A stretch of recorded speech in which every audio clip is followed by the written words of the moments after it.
বাংলাদেশে আসলে শাসকদের কিছু জবাবদিহিতা নাই তো। ওনাদেরকে কেউ জিজ্ঞাসা করবে আপনারা কেন তাহলে আগেরটাই করলেন আর কেন নতুন করে আরেকটা কমিটি করলেন? শুরু করব সচিবালয়ে আগুন, যেটি একদম সাধারণ থেকে বিশেষজ্ঞ পর্যায়ে সবাই এখানে ধারণা করছে নাশকতা। আপনাদের দুজনের কাছেই আসবো, আমি প্রশ্নটা একবারে করি যে আহ, নাশকতা কেন ধারণা করছে সেই প্রসঙ্গটা নিয়ে হয়তো একটু পরে কথা বলবো, কিন্তু তার পরবর্তীতে আমরা যা দেখলাম, ঘটনার পরে যা দেখলাম, একটা তদন্ত কমিটি গঠিত হয়েছিল, 3 দিনের মধ্যে প্রতিবেদন দেবার কথা ছিল, সেই তদন্ত কমিটি বাতিল করে নতুন করে তদন্ত কমিটি গঠন করা হলো। আমরা দেখলাম সচিবালয়ে সাংবাদিকদের প্রবেশাধিকার আপাতত সেটি বাতিল, সাংবাদিকটা প্রবেশ করতে পারছেন না। মানে আপনাদের কাছে একটু জানতে চাই, কেন তদন্ত কমিটি বাতিল হলো সেই ব্যাখ্যাটা কি পাচ্ছেন? কেন সাংবাদিকদের প্রবেশাধিকার, নিরাপত্তার কথা যদিও বলা হচ্ছে, সেটি আসলে কতটা যৌক্তিক বলে মনে হচ্ছে? মাসুদ কামাল, আপনাকে দিয়ে শুরু করি। দেখেন, কেন তারা এই কাজগুলো করেছে সেটা কেবলমাত্র ওনারাই বলতে পারবেন, এবং আমার কেন যেন মনে হয় ওনারাও বলতে পারবেন না। করা দরকার করেছি। বাংলাদেশে আসলে শাসকদের কিছু জবাবদিহিতা নাই তো। ওনাদেরকে কেউ জিজ্ঞাসা করবে আপনারা কেন তাহলে আগেরটাই করলেন আর কেন নতুন করে আরেকটা কমিটি করলেন?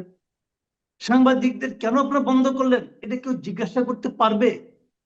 অথবা জিজ্ঞাসা করলেও জবাব মিলবে এমন প্রত্যাশা কারো আছে? নেই। আমরা স্বৈরাচারের বিরুদ্ধে আন্দোলন করে একটা সরকারের পতন ঘটে, স্বৈরাচারী সরকারের পতন ঘটেছে বলি আমরা। এই যে আচরণটা, এই যে ব্যাখ্যাবিহীন আচরণ, এই আচরণটাকে আপনি কি বলবেন? এটা কি ডেমোক্রেটিক আচরণ? কেউ বলবে? আমার এই জীবনে আমি আমি সাংবাদিকতা করি ভাই 35 বছর। 35 বছর আমি সক্রিয় সাংবাদিকতা করি, মানে এর মধ্যে আমি সাংবাদিকতা ছেড়ে অন্য কোনো পেশায় একদিনের জন্য যাইনি। এই সময় আমি কখনো শুনিনি যে সাংবাদিকদের অ্যাক্রিডিটেশন কার্ড বাতিল করতে হয়েছে। আমি কখনো শুনিনি। এরশাদ আমলেও শুনিনি।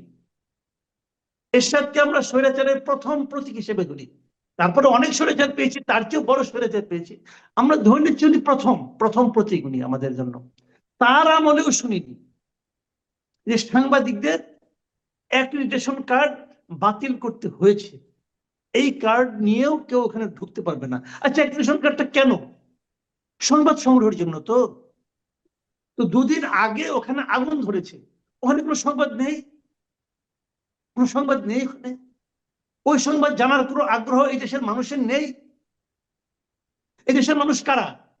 ওই বিল্ডিংটা যার টাকায় তৈরি হয়েছে তাদের, ওই বিল্ডিং এ যাদের বসতো তাদের, যারা বেতন দেয় তাদের, এবং এই আদেশ যিনি দিয়েছেন তার বেতনটা কিন্তু দেশের মানুষ দেয়।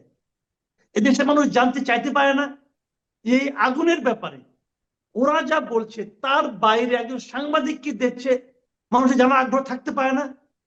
মানুষ জানতে চাইতে পারে না যে এই লোকটা কেন এই আদেশ দিল? সেই ব্যাখ্যাটা জানতে চায় না, পারে যাইতে পারে না। ক্ষুধাবক্স চৌধুরী স্বাক্ষরিত একটা স্বাক্ষর দেওয়া হয়েছে। এই অ্যাক্রিডিটেশন কার্ড বাতিল করা উনি কে? ওনার সে এখতিয়ার আছে? আর তো এখতিয়ারই নাই। একটু যোগ করি, আবার সাংবাদিকদের বলা হচ্ছে যে অ্যাক্রিডিটেশন কার্ড নতুন কি করে স্বরাষ্ট্র আবেদন করতে মন্ত্রণালয়ে হবে। যায়? হ্যাঁ, আপনি আমার বলেন মাসুদ কামাল, সাংবাদিকদের এটা সাংবাদিকদের যে বলা অ্যাক্রিডিটেশন হচ্ছে, কার্ড এটা কি যে বলা হচ্ছে, স্বরাষ্ট্র মাসুদ কামাল মন্ত্রণালয়ে একটু যায়? যোগ করি।